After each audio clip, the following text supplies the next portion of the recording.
to real history. She lost her husband and son. She lost her kingdom. Her enemies were closing in, and one Viking woman made an impossible choice.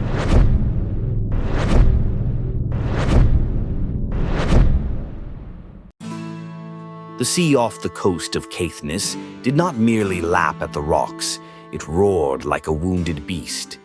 It was the autumn of the year 890, and the wind carried the sharp, metallic taste of coming winter.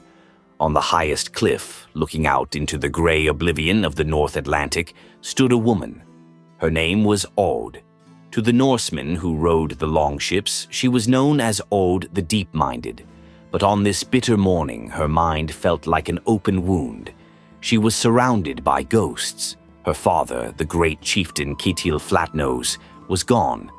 Her husband, the fierce Sea King of Dublin, was dead. And now the final crushing blow had fallen. Her only son, Thorstein the Red, lay slaughtered in the Scottish hills, betrayed by the very men who had sworn him fealty. The kingdom her family had carved from the blood and mist of the British Isles was crumbling into ash. From the south, the shadow of her enemies grew longer by the hour. A lesser soul would have lain down and let the tide wash over them, or waited for the swords to find them in the dark. But Aud did not weep. She watched the black waves, her eyes reflecting the cold intelligence that had given her her name. She would not die here. She would not let her daughters or her grandchildren become the spoils of war.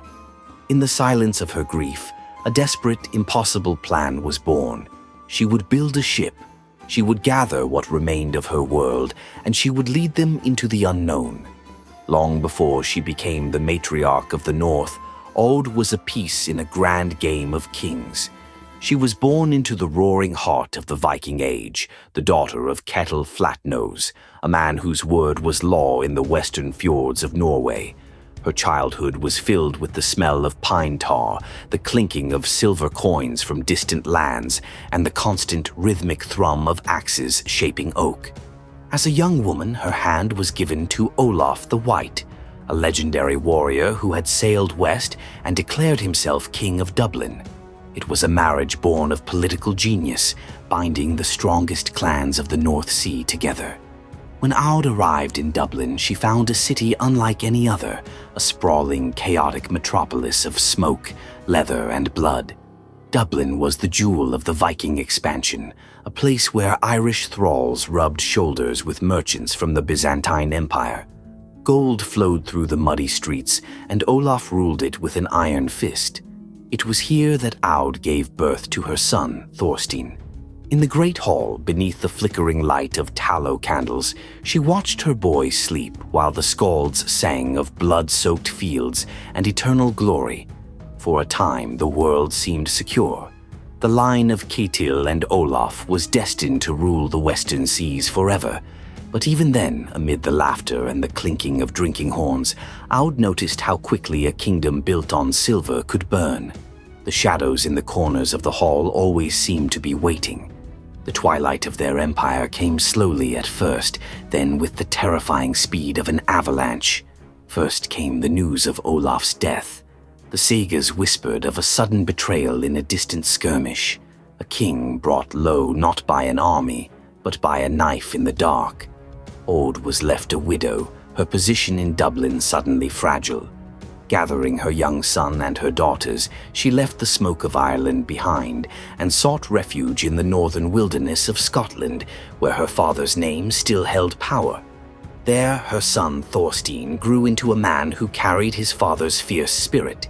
He was called the Red, and when he took up his sword, the kings of Scotland trembled. Thorstein waged war across the Highlands, conquering Caithness, Sutherland, and Ross. He became a king in his own right, and once again Aud sat in a hall of power, watching her granddaughters grow up in the court of a conqueror. But the higher a house is built, the harder it falls. The Scottish earls, weary of the Norse yoke, feigned submission. They invited Thorstein to a parley, a feast of peace. It was a trap. In the midwinter darkness of 890, Thorstein was murdered, his blood staining the snow of the lands he had conquered. When the news reached Aud's estate, a panic gripped her household. Men reached for their shields, women screamed, and the smell of fear filled the air. The alliance was dead. The Scottish warriors were already riding north to exterminate the rest of the lineage. It was in this moment of absolute despair that Aud's true nature revealed itself. While others saw only death, she saw a path. She did not call for vengeance. She knew that a war fought with broken shields was already lost. "We do not fight the tide," she told her weeping daughters, her voice cutting through the panic like a cold blade. "We sail upon it."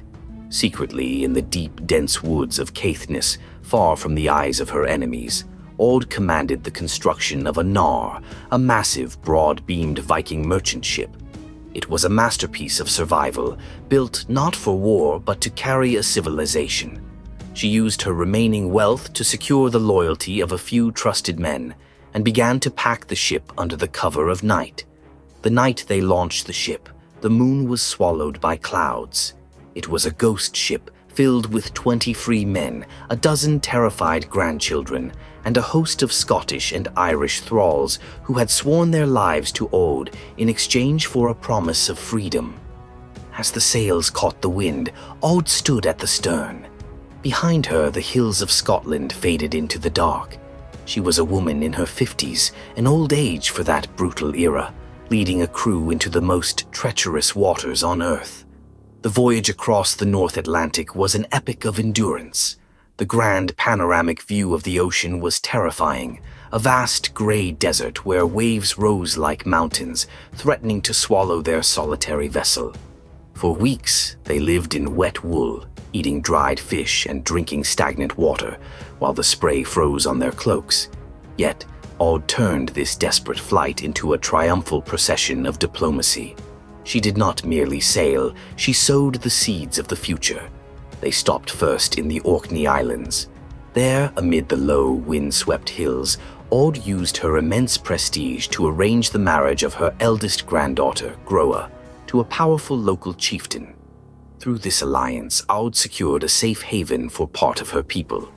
Next, the ship pushed further north, into the howling winds of the Faroe Islands. Again, Aud went ashore. She walked into the turf-roofed halls of the settlers, her presence commanding immediate respect. Another granddaughter was married off, weaving another thread in the grand tapestry of northern power. Aud was no longer just a refugee. She was the architect of a new aristocratic network spanning the entire Atlantic. But her own destination lay even further, at the very edge of the known world. In the late summer, through the shifting curtains of sea mist, the crew saw it. A land of black sand, white glaciers, and columns of steam rising into the sky like the breath of sleeping giants. Iceland. They sailed into the massive, pristine waters of Breiðafjörður in the western part of the island. When Aud stepped off the boat and onto the volcanic earth, she did not see a barren wasteland. She saw a canvas. The area she claimed was called Dalir, the valleys.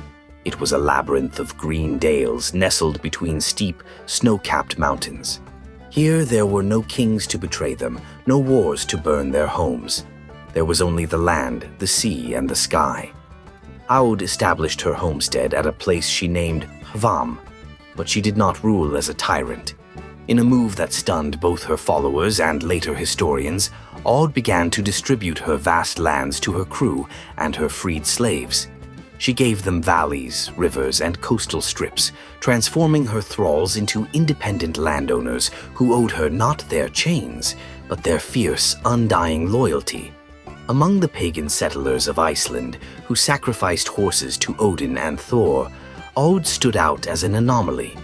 Long ago, during her years in Ireland, she had accepted the Christian faith. On a high, wind-swept hill near her home, she erected a simple wooden cross.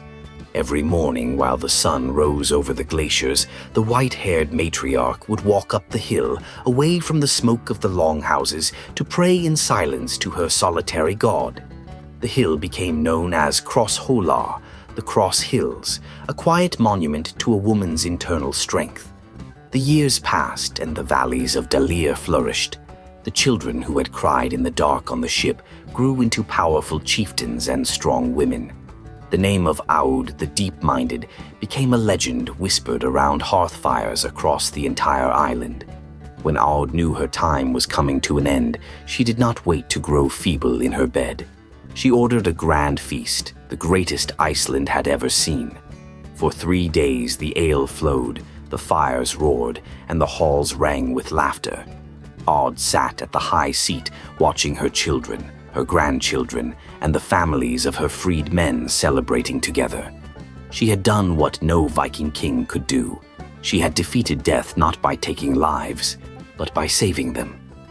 On the final night of the feast, after giving her blessing to her heirs, Aud walked into her bedchamber with a firm step. The next morning they found her resting in her bed, her hands folded, a look of profound peace upon her weathered face.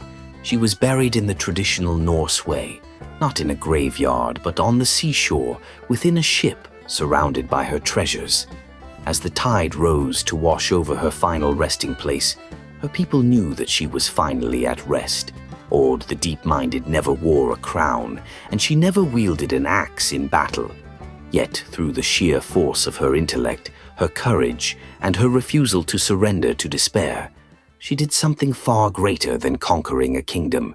She built a new world. If you enjoyed today's return to the Middle Ages, I'd be truly grateful for your like.